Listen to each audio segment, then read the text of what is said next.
సుగాలి ప్రీతి case మరోసారి తెరపైకి వచ్చింది. గత 5 సంవత్సరాలుగా పవన్ కళ్యాణ్ గారు సుగాలి ప్రీతికి న్యాయం చేయాలని చాలా సందర్భాల్లో ప్రస్తావించారు. ఇప్పుడు ఆయన ఉప ముఖ్యమంత్రిగా ఉన్నారు ఆంధ్రప్రదేశ్కు.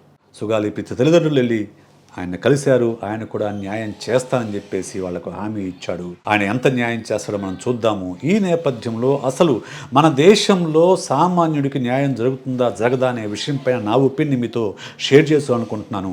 దాన్ని చూసేందుకు వీడియో చివరిదాకా చూడండి. సో ఇప్పటివరకు ఛానల్కి సబ్స్క్రైబ్ చేయని వాళ్ళు ఖచ్చితంగా సబ్స్క్రైబ్ చేయండి.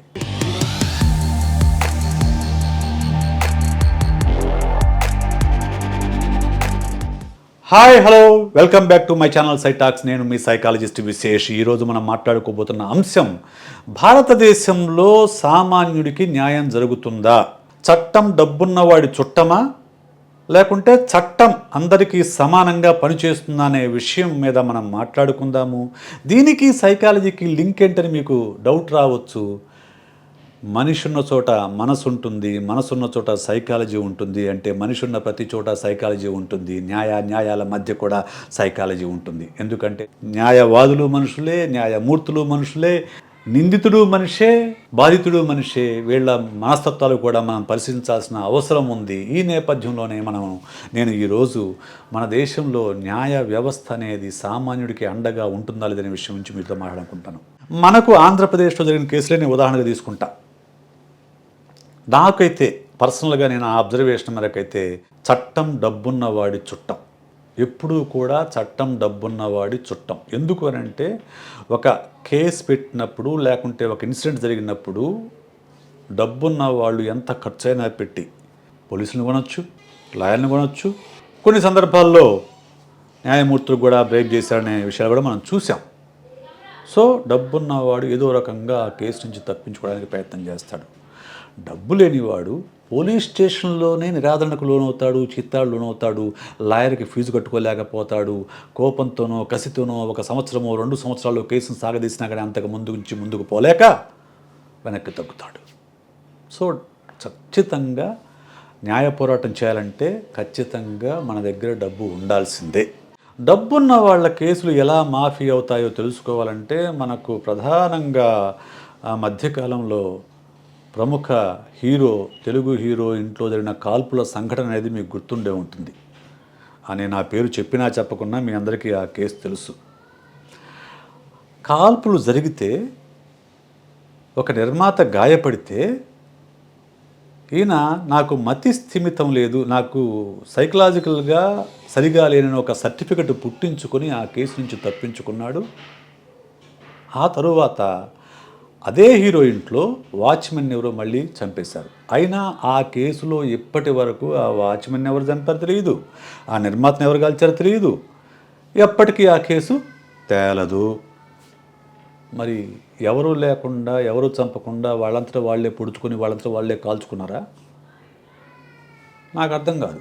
సో అంటే డబ్బులుంటే ఏదో రకంగా మేనేజ్ చేయొచ్చు.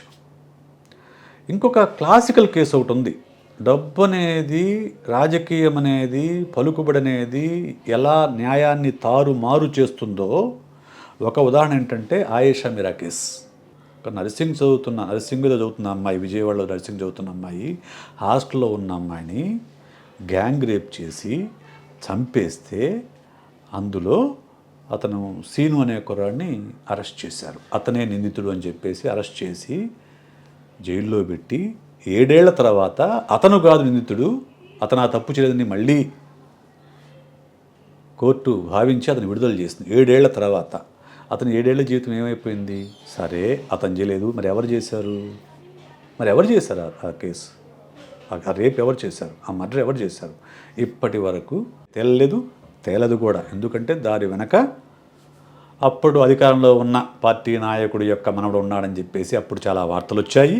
దాన్ని అప్పటి ప్రభుత్వ అధినేత కూడా తన పార్టీ వాళ్ళని కాపాడుకోవడం కోసం కొంచెం అటు ఇటు కేసును తారుమారు చేశారని చెప్పేసి వార్తలు వచ్చాయి. అలాగే బాలకృష్ణ గారిని కాపాడింది కూడా ఆయన అని చెప్పేసి వార్తలు వచ్చాయి.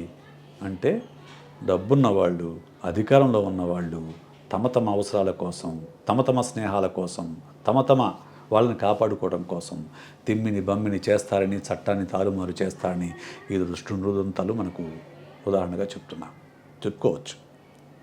ఇక తాజాగా సుగాలి ప్రీతి కేసు తీసుకుందాం. ఇది ఎప్పుడు జరిగింది? 2017లో జరిగింది. అంటే తెలుగుదేశం పార్టీ అధికారంలో ఉన్నప్పుడు కర్నూలులో జరిగింది ఇన్సిడెంట్. 2017 జరిగితే పవన్ కళ్యాణ్ గారు వైఎస్ఆర్సీపీని తిడతాడు. అదేందో నాకు అర్థం కాదు. టీడీపీ కదా అప్పుడు చేయాల్సింది. 5 ఏళ్ల పాటు సుగాలి ప్రీతికి న్యాయం చేయలేని ముఖ్యమంత్రి అని చెప్పేసి ఆడిపోసుకున్నారు. ఇప్పుడు ఆయన ఉప ముఖ్యమంత్రిగా ఉన్నారు. చూద్దాం మరి ఆయన న్యాయం చేస్తానన్నట, ఎంతవరకు న్యాయం చేస్తాడో మనం గమనిద్దాము. సో అలాగే ఇంకొక కేసు వివేకానందుని మర్డర్ కేసు, అది కూడా అంతే కదా. అది జరిగింది కూడా టీడీపీ హయాంలో జరిగింది. అది జరిగిన తర్వాత 3-4 నెలల పాటు టీడీపీ అధికారంలో ఉంది. అప్పుడు టీడీపీ వేరే వాళ్ళపైన కేసులు ఎఫ్ఐఆర్ ఫైల్ చేసింది. ఆ తరువాత ఒక్కసారిగా కొన్ని సంవత్సరాల తర్వాత ఆ కేసు వైఎస్ అవినాష్ రెడ్డి పైకి మళ్ళింది. ఆ కేసులో కూడా నిజానిజాలు తేలుతాయని నేనైతే అనుకోను. ఎందుకంటే ఇప్పుడు మళ్ళీ టీడీపీ అధికారంలోకి వచ్చింది. ఇంకోటి, అక్కడ 5 ఏళ్ల పాటు జగన్మోహన్ రెడ్డి ఆ కేసు తేల్చలేకపోయాడు. తన బాబాయిని ఎవరు చంపారనే విషయాన్ని నేను తేల్చలేకపోయాను, ఎందుకంటే నేను సిబిఐకి అప్పచెప్పాను అంటాడు ఆయన. వీళ్ళు ఏమంటారు? వాళ్ళు ఇన్వాల్వ్ అయ్యారు కాబట్టి వాళ్ళు తేల్చలేదని అంటారు. ఇప్పుడు వీళ్ళు అధికారంలోకి వచ్చారు, వీళ్ళు తెలుస్తారేమో చూద్దాం. వీళ్ళు తేల్చరు. ఎందుకంటే ఆడకి వెళ్ళేసరికి అందరూ కూడా మనం బరంపురం టైపే ఉంటారు. ఇంకొక కేసు కూడా మనకు ఉదాహరణ చెప్పుకునేది ప్రముఖ కేసు సల్మాన్ ఖాన్ కృష్ణ జింకల కేసు. కృష్ణ జింకలు అనే వాటిని సల్మాన్ ఖాన్ అండ్ ఫ్రెండ్స్ వెళ్ళి అడవుల్లోకి వెళ్ళి కాలిస్తే ఆ కృష్ణ జింకల్ని కాపాడుకునే ఆదివాసీలు దానిపైన కేసు పెడితే అది నడిచింది, కానీ దానిలో సల్మాన్ ఖాన్కి శిక్ష పడలే. ఆ తర్వాత పేవ్మెంట్ పైన పడుకున్న వాళ్ళకి కారు ఎక్కించిన కేసులో కూడా ఆయన ప్రధాన నిందితుడు. అప్పటికి ఇప్పుడు కాదు, ఏదో మొన్న ఏదో తేలినట్టుంది. డ్రైవర్ చేశాడు ఆ పని, నేను చేయలేదని ఏదో తేల్చినట్టున్నారు. సో నాకు తెలిసిన మేరకు ఇటువంటి కేసుల్లో శిక్ష అనుభవించిన ఒక సంజయ్ దత్ ఒక్కడే అనుభవించాడు. అది కూడా దేశద్రోహానికి సంబంధించిన నేరం కాబట్టి, అక్రమంగా ఆయుధాలు ముంబైలో పెళ్ళిలో సంబంధించిన నేరం కాబట్టి తప్పనిసరి పరిస్థితుల్లో అప్పుడు అధికారంలో ఉన్న కాంగ్రెస్ గవర్నమెంటు, కాంగ్రెస్ ఎంపీగా ఉన్న సునీల్ దత్తు తప్పనిసరి పరిస్థితుల్లో తన కొడుకుని జైలుకి పంపాల్సి వచ్చింది తప్ప సహజంగా అయితే న్యాయం జరుగుతుందని నాకైతే ఎలాంటి నమ్మకము లేదు. మీకేమన్నా ఉందో నాకు తెలియదు. అలాగని అన్నిసార్లు అన్యాయం జరుగుతుందా అంటే అలాగని నేను చెప్పను. ప్రధానంగా ఏమవుతుందంటే పెద్ద వాళ్ళు ఇన్వాల్వ్ అయినప్పుడు వాళ్ళు ఇన్ఫ్లుయెన్స్ చేస్తారు. ఎలా పనిచేస్తుంది అని అంటే, ఇప్పుడు ఇది వాళ్ళు మనుషులే, లాయరు మనిషే, జడ్జి మనిషే, పోలీసు మనిషే, ఎఫ్ఐఆర్ కట్టేవాడు మనిషే. వాళ్లకు ప్రలోభాలు ఉంటాయి, వాళ్లకు భయాలు ఉంటాయి, వాళ్లకు ఆశలు ఉంటాయి, వాళ్లకు ఆశయాలు ఉంటాయి, వాళ్లకు బెదిరింపులు ఉంటాయి, వాళ్ళు బెదిరిపోతూ ఉంటారు. ఇందులో ఏదైనా పని చేయొచ్చు. చట్టం అనేది ఒక ఆబ్స్ట్రాక్ట్ థింగ్ కాదు. న్యాయం అనేది ఒక ఆబ్స్ట్రాక్ట్ థింగ్ ఏం కాదు. చట్టమన్నా న్యాయమన్నా దాన్ని అమలు చేసే మనుషులు. ఆ న్యాయాన్ని చట్టాన్ని అమలు చేసే ప్లేస్లో ఒక చిత్తశుద్ధి ఉన్నవాడు, కన్సైన్స్ ఉన్నవాడు, నిజాయితీతో పనిచేసే కనుక ఆఫీసర్ కానీ, లాయర్ కానీ, న్యాయమూర్తి కానీ ఉంటే అప్పుడు న్యాయం జరుగుతుంది. అలా కాకుండా అక్కడ ప్రలోభాలకు లొంగేవాళ్ళు కనుక ఉంటే అక్కడ న్యాయం జరగదు. ఎందుకు? వాళ్ళు ఏదో ప్రలోభానికి లొంగిపోతారు. ఇంకా చెప్పాలంటే హై స్టేక్స్ ఉన్నవాళ్ళు, పెద్ద ఆఫీసర్లు పిల్లలు, లేకుంటే పెద్ద సెలబ్రిటీసు, అధికారంలో ఉన్న వాళ్ళ పిల్లలు కనుక ఉంటే అక్కడ ఖచ్చితంగా వాళ్లకు ఫేవర్గానే తీర్పులు వచ్చే అవకాశం ఉంటుంది. ముఖ్యంగా ఎందుకంటే జస్టిస్ డిలేడ్ ఈజ్ జస్టిస్ డినేడ్ అంటారు. కానీ మన దేశంలో జస్టిస్ ఎప్పుడు కూడా డిలేడే. ఏ కేసు కూడా సంవత్సరంలో పూర్తయిన కేసు నాకైతే ఇప్పుడు తెలియదు. సంవత్సరాల తరబడి దశాబ్దాల తరబడి కేసు నడుస్తూ ఉంటుంది. దశాబ్దాల తరబడి కేసు ఖర్చుల్ని, లాయర్ ఖర్చుల్ని, కోర్టు ఖర్చుల్ని భరించే శక్తి ఒక సాధారణ మానవుడికి ఉండదు. ఎక్కడి నుంచి వస్తుంది?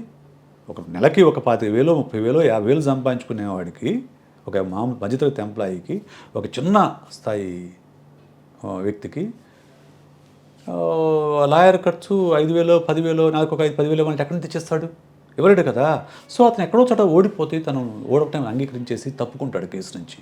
డబ్బును వాడు ఏం చేస్తాడు? దాన్ని district court, sessions court, high court, supreme court కూడా వెళ్తాడు. మళ్ళీ సుప్రీంకోర్టులో రివిజన్ కూడా వేస్తాడు. ఎందుకు? డబ్బు ఉంది. డబ్బు ఉంటే సుప్రీంకోర్టు నుంచి కూడా లాయర్లు వచ్చి గంటకి 3 లక్షల నుంచి 30 లక్షలు తీసుకునే లాయర్లు కూడా వచ్చి ఇక్కడ మాట్లాడతారు. డబ్బు ఉంటే న్యాయం జరుగుతుంది, డబ్బు లేకపోతే న్యాయం జరగదు. కనీసం పోరాటం చేయలేము.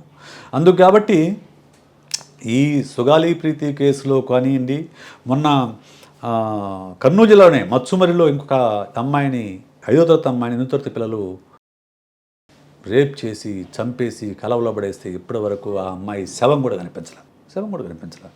మరి అధికారంలో ఉన్న ఉప ముఖ్యమంత్రి పవన్ కళ్యాణ్ గారు మరి ఆ అమ్మాయికి ఇంతవరకు న్యాయం చేయలేదు.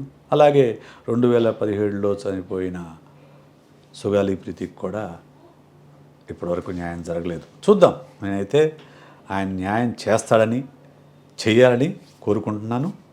ఓకే, ఇది ఈ న్యాయం గురించి, చట్టం గురించి నా అభిప్రాయం. దీని మీద మీ అభిప్రాయం కూడా నాకు ఖచ్చితంగా మీ కామెంట్ రూపంలో చెప్పండి. సో ఈ వీడియో మీకు నచ్చినట్లయితే లైక్ చేయండి, షేర్ చేయండి, అలాగే మన ఛానల్కి తప్పకుండా సబ్స్క్రైబ్ చేయండి. మరోసారి మరో వీడియోతో మీ ముందుకు వస్తాను. అప్పటి వరకు సెలవు. నేను మీ సైకాలజిస్ట్ విశేష్.